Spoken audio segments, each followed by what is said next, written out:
कोण होतीस तू, काय झालीस तू मालिकेच्या आजच्या 9 जूनच्या भागात चिकू खूप रडत असतो आणि कावेरीच्या हाताला जखम झाल्यामुळे त्याला तिला घेताच येत नसतं. ती चिकूला समजावत राहते की चिकू, अरे रडू नकोस ना, तुला सुद्धा तुझ्या आईबाबांची आठवण येते का? मला सुद्धा माझ्या बाबांची खूप आठवण येते. तेव्हाच कावेरीला तिच्या बाबांसोबतचा समुद्र किनाऱ्यावरचा एक प्रसंग आठवतो. बाबा आणि ती असंच समुद्र किनाऱ्यावरती चालत होते, एकमेकांशी मस्त गप्पा मारत होते. तेव्हा बाबा सांगत होते की तुला माहिती आहे का, ज्यावेळेस मी तुला शिक्षणासाठी बाहेरगावी पाठवलं ना, तेव्हा गावातल्या लोकांनी मला खूप नावं ठेवली आणि मला सतत म्हणायचे की घरट्यातून एकदा पाखरू उडून गेलं की ते काही परत यायचं नाही. परंतु माझा तुझ्यावरती पूर्ण विश्वास होता. बाहेरगावी जाऊन तू शिक्षण घेतलंस आणि आता त्याच शिक्षणाचा उपयोग तुला तुझ्या गावच्या भल्यासाठी करायचा आहे. माझ्यासाठी आनंदाचा क्षण आणखीन कोणता असू शकतो? तेव्हा कावेरी सांगते की हापूस, मला तुझं आणि या गाववाल्यांचं स्वप्न लवकर पूर्ण करायचं आहे. आता पारिजातक जर आपल्या दारासमोर लावला तर त्याचा काय उपयोग? त्याची फुलं जर दुसऱ्याच्या दारासमोर पडणार असतील तर? बाबांचे ते शब्द ऐकताच कावेरी हसायला लागते. बाबा तिला एकच गोष्ट मागतात की तू जे शिक्षण घेतलं आहेस ना, त्याचा उपयोग तू या गावच्या भल्यासाठी, या गावच्या विकासासाठी कर. माझं काय, मी पिकलं पान आहे, केव्हाही गळेल. तेव्हा बाबांचे ते शब्द ऐकताच कावेरीच्या काळजाचा ठोका चुकतो आणि ती कळवळीने विनंती करते की हापूस, असं नको ना बोलूस, असं नको ना बोलूस, तुझ्याशिवाय माझं कोण आहे? तेव्हा बाबा तिची समजूत घालतात की आता तूच बघ. ती समुद्रकिनाऱ्यावरची पावलं उमटलेली आहेत. लाट आली की ती सुद्धा मिटून जातात. खूप लाख मोलाचा सल्ला बाबांकडून कावेरीला मिळतो. ज्या वेळेस तू अशी चालतेस ना, तेव्हा पाऊल खूप जोराचं रुतवायचं. का माहिती? कारण त्याचे ठसे खूप खोलपर्यंत राहतात. तेव्हा कावेरी एखाद्या लहान मुलांसारखं रुजते. तू पण ना हापूस, एकतर आधी हसवतोस आणि त्यानंतर रडवतोस. कावेरीचे डोळे पाण्याने गच्च भरलेले असतात. त्यानंतर आपले अश्रू पुसत कावेरी हसत विचारते की हापूस, आपण लहानपणी खेळायचो तो खेळ खेळायचा का? म्हणजे तुझ्या पावलावरती मी माझं पाऊल उमटवते. तेव्हा कावेरी पटकीने उठते आणि तिच्या बाबांच्या पावलावरती पाऊल उमटवत येते. आणि येत असताना त्या दोघांचा नेहमीचा डायलॉग. कावेरी बोलते की काजूनी फणस, तेव्हा बाबा म्हणतात घावनेनी चाय. कावेरी हात हवेत उंचावत बोलते की तू माझा हापूस. तेव्हा बाबा तिला आपल्या जवळ घेत म्हणतात की ए गो माझी बाय. दोघेही खूप खळखळून मनमोकळेपणाने हसत असतात. आता बाबा अचानकच म्हणतात, आता हाच खेळ कधी कधी तुझ्या सासूसोबत पण खेळायचा. कावेरी वैतागते, आता माझी सासू कुठून आली मध्येच हापूस? तेव्हा बाबा समजावतात की बाय, एक ना एक दिवस तरी तुला जायचंच आहे ना. इकडे यमुना सुलक्षणाकडे येते. सुलक्षणा जे काही झालं आहे त्या प्रकाराबद्दल विचारात हरवलेली असतानाच यमुना तिला हाक मारते. तेव्हा ती टचकते आणि यमुना आत्ता पण सुलक्षणाला कावेरीच्या विरोधात फितवण्याचा प्रयत्न करते की मा, आपल्या यशला तिची बाजू घ्यायची काही गरजच नव्हती. तेव्हा सुलक्षणा तिची चांगलीच कान उघडणी करते की यशवरती आपले संस्कार आहेत. मुळातच यश खूप संवेदनशील आहे. यशला सर्वांची मदत करायला आवडते आणि मला त्याच्याबद्दल काहीच हरकत नाही आहे. मला राग आहे तो त्या मुलीचा. मुळात ती इतकी हट्टी आणि उर्मट उद्धट मुलगी आहे. आपल्या उदयला नक्की ती आवडली तरी कशी? आणि म्हणूनच माझा उदय माझ्यापासून दूर गेला. आत्तासुद्धा या सगळ्याला ती कावेरीलाच जबाबदार ठरवत असते. इकडे कावेरी चिकूसाठी दूध आणण्यासाठी किचनमध्ये जाते. इतक्यातच यश येतो. यश चिकूला एकटं पाहताच त्याला उचलून त्याच्या रूममध्ये घेऊन जातो. इकडे सुलक्षणा अजूनही कावेरीच्या बाबतीत खूप वेगळा विचार करतच असते. तिच्यावरचा राग काही निवळतच नसतो.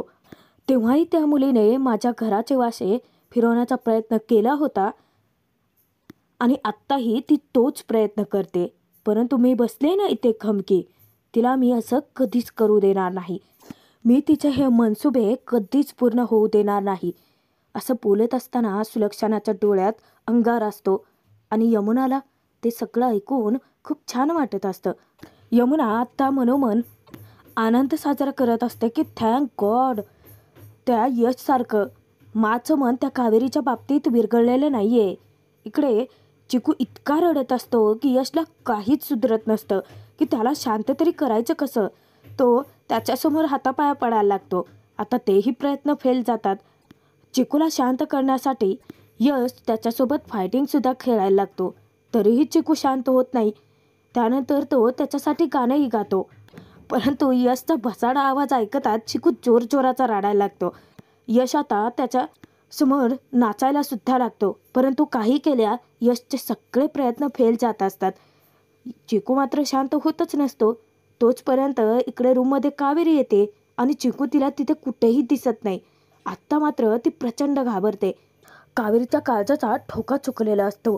ती मोठ्याने चिकूला हाका मारायला लागते आणि इकडे तिकडे घरभर शोधत असतानाच यश चिकूला घेऊन धावत कावेरीकडे येतो आणि तो कावेरीला सांगतो की चिकू माझ्याकडे आहे.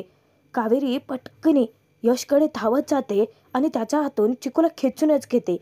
कावेरीला यशने असं गुपचूप चिकूला घेऊन गेल्याचं पटलेलंच नसतं. ती त्याच्यावरती ओरडते की मला न विचारता तुम्ही चिकूला घेऊन गेलातच का. कावेरी चिकूला आपल्या उराशी कवटाळते, त्याच्या पापे घ्यायला लागते. यशला छान वाटतं. परंतु दुसऱ्या सेकंदाला कावेरीच्या प्रश्नाला तो उत्तर देतो की अहो असं काय करताय, तुम्ही रूममध्ये नव्हता, चिकू एकटाच होता म्हणून मी त्याला घेऊन गेलो. परंतु यशला कळतच नसतं की कावेरी एवढी पॅनिक का होते. कावेरी त्याच्यावरतीच खेक असते की अहो तुम्हाला कळतं की नाही, तुम्ही सांगून गेला नाहीत. माझ्या डोक्यात नको नको ते विचार येत होते. आता यश काही बोलायला जाणार. परत एकदा ती सक्त ताकीद देते की मला विचारल्याशिवाय चिकूला अजिबात हात लावायचा नाही. चिकूला घेऊन ती रूममध्ये निघून जाते. त्यानंतर कावेरीला काऊला दिलेलं वचन आठवतं की काहीही झालं तरी ती चिकूची साथ कधीच सोडणार नाहीये. मनोमन ती काऊची माफी मागते की ती असं चिकूला एकट्याला टाकून बाहेर निघून गेली. मी त्याची खूप काळजी घेणार, त्याला कधीच काही नाही होऊ देणार. कावेरीच्या डोळ्यातून खळखळ अश्रू वाहत असतात. तोचपर्यंत यशला प्रश्न पडतो की ही नक्की अशी बिथरल्यासारखी का वागते. त्यानंतर रात्रीच्या वेळी जेव्हा कावेरी गाढ झोपी गेलेली असते तिला खूपच वाईट स्वप्न पडतं. खरं तर तिच्यासाठी ते स्वप्न खूप भयंकर असतं की अचानक मंदार कावेरीला शोधत धर्माधिकारी कुटुंबापर्यंत पोहोचलाय. तिच्या रूममध्ये येताच कावेरीला तो धमकावायला लागतो.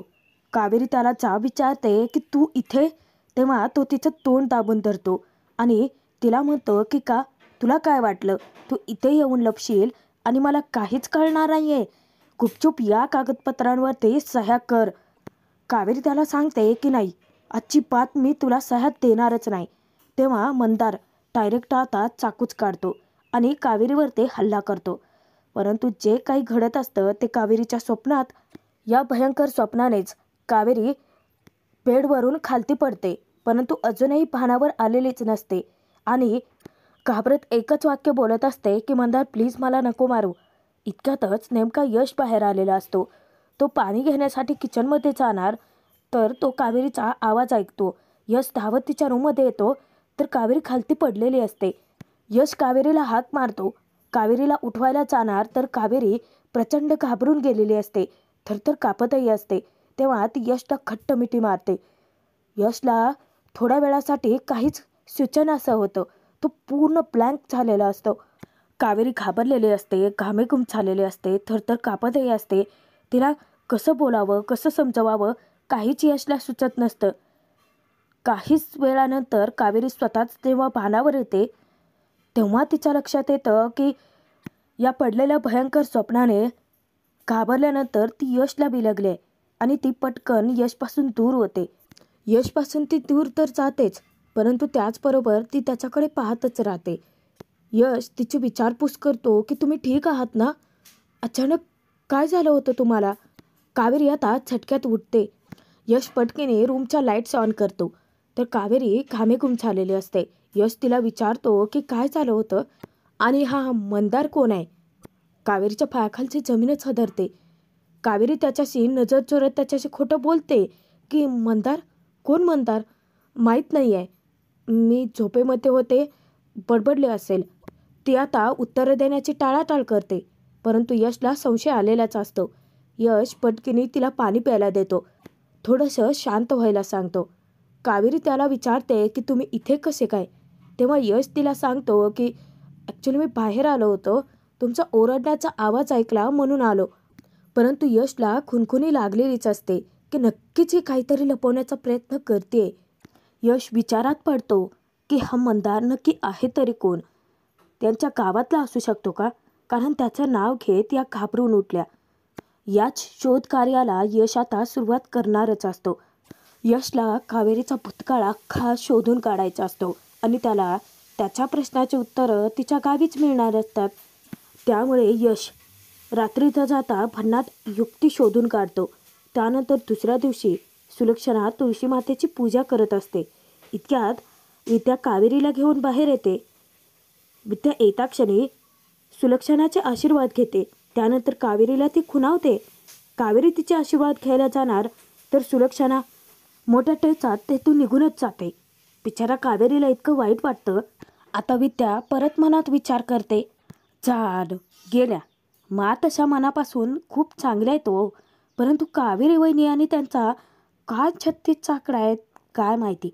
आता बिचारी कावेरी वहिनी काल दिवसभर चक्की पिसत बसले होते. एवढं कष्ट असून सुद्धा एका शब्दाने ही पुट्टी काय म्हणले नाही. यांचं म्हणजे कसं झालं माहिती आहे का? चव्हाट्यावर आणायचं आणि बोल नका म्हणायचं. आणि त्यातून जर कावेरी वहिनी काही बोलल्या असत्या तर मग काय तमाशाच. इतक्यात श्रीकांत सुलक्षणाला हाका मारत बाहेर आलेला असतो. विद्या कावेरीला घेऊन पटकीने त्यांचे आशीर्वाद घेते. तेव्हा श्रीकांत त्या दोघींना सुद्धा आशीर्वाद देऊन टाकतो. कावेरी हळवी होते आणि तिला तिच्या बाबांची आठवण येते. श्रीकांत तिच्या डोळ्यातलं पाणी पाहताच विचारतो की काय झालं? तेव्हा कावेरी सांगते की काही नाही, मला अचानक माझ्या बाबांची आठवण आली. माझा बाबासुद्धा मला असाच आशीर्वाद द्यायचा. परंतु आता कावेरीचं सुख काही यमुनाला बघवतच नसतं. येता क्षणी लगेचच ती तिला खडसावते की हो ना, तुझ्या बापाचं नाव काढायचं ही फक्त शेवटची वेळ. इथून पुढे त्यांचं नाव इथे आलं नाही पाहिजे, कारण तुझ्या बाबानेच माझ्या बाबाचा ॲक्सिडेंट करून आणला आणि माझ्या बाबांना त्यांचा पाय कायमचा गमावा लागला. यमुना ज्यावेळेस सर्वांसमोर कावेरीला धमकावत असते ना, श्रीकांत अजिबात पटत नाही. श्रीकांत वेळेस तिला खडसावतो. तिचे चांगलेच कान उघडणे करतो की यमुना, हे टोचून बोलणं बंद कर जरा. तू कधी कोणाला काय बोलशील ना सांगता येत नाही. आणि तिच्या बाबांनी काय मुद्दाम केलं होतं का? जे घडलं ते परत परत काढायचे कशाला? इतक्यातच यश येतो. यश त्याच्या बाबांना म्हणतो की मी पॉलिसी रिन्युअलबद्दल विचार करत होतो. तेव्हा बाबा माझ्या लक्षात आलं, चिकूसाठी आपण असं काहीच केलेलं नाही आहे. मला असं वाटतं की आपण चिकूसाठी चाइल्ड बॉन्ड बनवायला हवा. आत्ता सर्वांना यशचं कौतुक असतं, कारण चिकूसाठी असं काहीतरी करावं हे कोणाच्या लक्षातच आलं नव्हतं. श्रीकांत यशला सांगतो की तू आजच आपल्या एजंटला बोलवून घे, आपण चिकूच्या नावाने 1 कोटीची पॉलिसी काढूयात. तेव्हा ती रक्कम ऐकता क्षणी यमुना आणि काकू दोघेही हादरतात. अवाक होऊन कावेरीकडे पाहतच राहतात. कावेरीला काहीच फरक पडलेला नसतो. श्रीकांत तिथे सुलक्षणाकडे विचारपूस करतात. सुलक्षणा सांगते की तुम्हाला जे योग्य वाटेल तेच करा. परंतु यशने युक्ती शोधून काढलेली असते. कावेरीचा सगळा भूतकाळ शोधून काढण्यासाठी यश मुद्दामच म्हणतो की परंतु एक मोठा प्रॉब्लेम आहे, आपल्याला चिकूचं बर्थ सर्टिफिकेट लागेल. तेव्हा कावेरीला तो विचारतो की बर्थ सर्टिफिकेट आहे ना? तेव्हा कावेरी स्पष्ट बोलते की बर्थ सर्टिफिकेट मला नाही माहिती कुठे येते. आता सगळ्यांनाच धक्का बसतो. सगळेजण धक्क्याने तिच्याकडे पाहतात. तेव्हा यश कावेरीला मुद्दामच म्हणतो की ठीक आहे, अहो तुमच्या गावी असेल ना, आणि नसेल तिथे तर आपण ग्रामपंचायतमध्ये जाऊन दुसरं बनवून घेऊयात. आत्ता मात्र कावेरी घाबरून जाते, कारण ती तिच्या गावी परत जाऊच शकत नसते. सगळे गावकरी मंदारच्या घडलेल्या प्रसंगामुळे तिच्या जीवावर जे उठलेले असतात. यश तिथे कावेरी समोरच सांगून टाकतो घरच्यांना की आपल्याला गावी जावंच लागेल. तेव्हा श्रीकांत सांगतो की ठीक आहे, सुनबाईंना घेऊन तू आजच निघ. यशला तर तेच हवं असतं. एकदा का तो गावी पोहोचला तर त्याच्या सगळ्या प्रश्नांची उत्तर त्याला तिथेच मिळणार असतात. परंतु कावेरीचं काय? कावेरी तर पूर्ण बिथरून गेलेली असते. यशसोबत गावी जायचं परंतु ते कसं टाळता येईल यासाठी कावेरी आता काहीतरी युक्ती शोधून काढण्याच्या प्रयत्नात असते. तर आजचा भाग इथेच संपतोय. पुढील भागात बघूयात.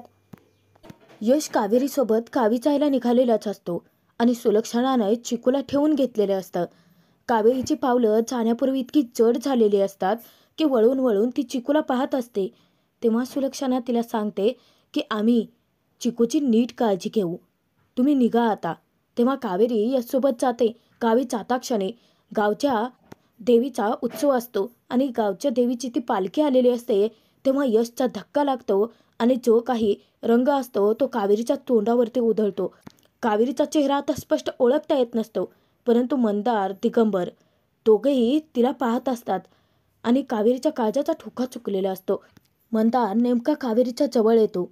आता मंदार कावेरीला ओळखू शकेल का आणि यशला त्याच्या प्रश्नाची उत्तरं गावी जाताच मिळतील का? कावेरी सत्य समोर येताच यश समोर सगळं कबूल करेल का?